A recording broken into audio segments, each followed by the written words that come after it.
Okay, so today what we're going to do is we're doing a rolled hem on, this is a piece of organza. I am doing this with a straight stitch with a regular presser foot. I am not using a rolled hem presser foot. I find them quite difficult to use, so this is an easier way to do it.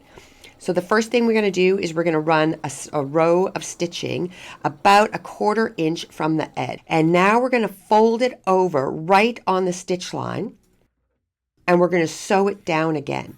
Now this stops you from having to press, from measuring, because you can use the measurements on your sewing machine. It is a little tricky to get it started, so I'm just going to use a tool here just to help me keep it folded over while I get it under the needle.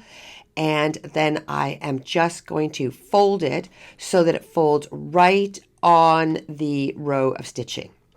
As I said, this way I don't have to use a ruler, I don't have to press it, and now I'm just going to sew quite close to the edge of where the fabric folded to, the raw edge, as it were.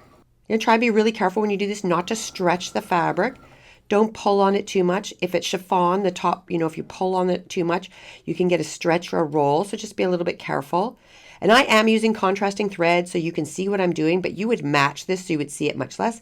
And we're just going to do that one more time. We're just going to fold it over again using the second row of stitching as my guide. And we're getting about 1/4 inch or 1/2 an inch fold over or hem. Now we're going to try it one more time. This is a little bit more advanced. This time we're only going to do 2 rows of stitching, and we're going to tuck it in as after we do the first row. So we're going to do the same thing.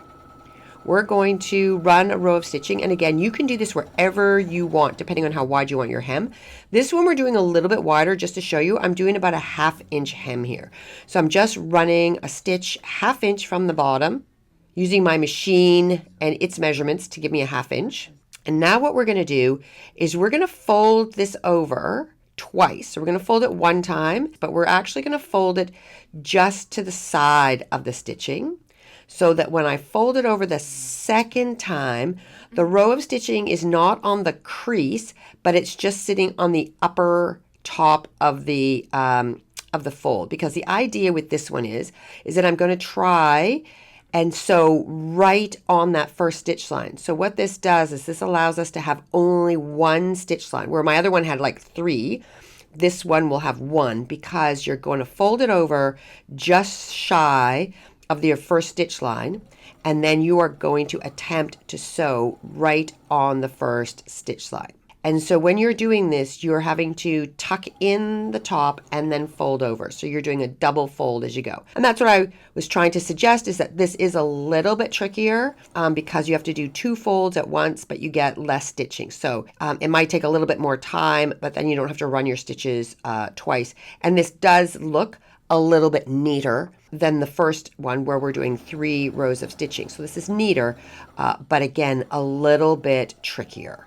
And now, if you've done a really good job, your threads would match, not be a little bit contrasting like mine, and you should only see 1 row of stitching.